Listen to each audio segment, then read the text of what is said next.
Hello guys, আজকে না আমি একটা মেকআপ করেছি। আমি সমস্ত ট্রাই করি আমার গিনিপিকের উপরে। তো সেই মেকআপটি এখন আমি তোমাদের দেখাচ্ছি। দেখো কেমন হয়েছে বলো। বেশি অ্যাক্টিং।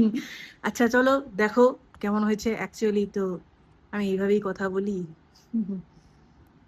যারা জানো ঢং হয় না আমার দ্বারা। ও দেখাবো, আচ্ছা হ্যাঁ ভুলে গেছিলাম, সরি সরি। চলো দেখাও, সরি চলো দেখো। হ্যাঁ এই যে চুড়েল চলে এসছে, মেকআপটা দেখা কেমন হয়েছে, ভালো লাগছে কি? একটু ঢং কর।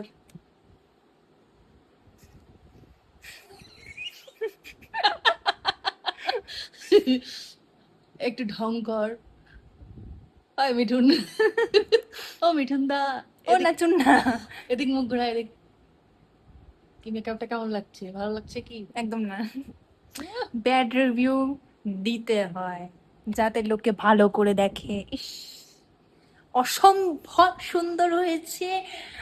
নয়, অনেক ভিডিও আসতে চলেছে, তো সবাই দেখবে কিন্তু অবশ্যই, ঠিক আছে? না দেখলে একদম ভিডিও ছুঁড়ে ছুঁড়ে মারবো গাল ব্যথা হয়ে গেল। ইনবক্সে। তো এখন কথা হচ্ছে আমার নেক্সট গিনিপিগ কে হতে চায়, আমি বানাবো তাকে। কেউ যদি না হতে চায় তাহলে আমি বানাবো প্রিয়াঙ্কাকে, শম্পাকে, আর তিতলিকে তো বানাতে চাই, কিন্তু দুঃখের বিষয় তিতলি অনেক দূরে আছে। আমি জানি না ওর সাথে আমার এই জন্মে ফ্রন্ট টু ফ্রন্ট দেখা হবে কিনা।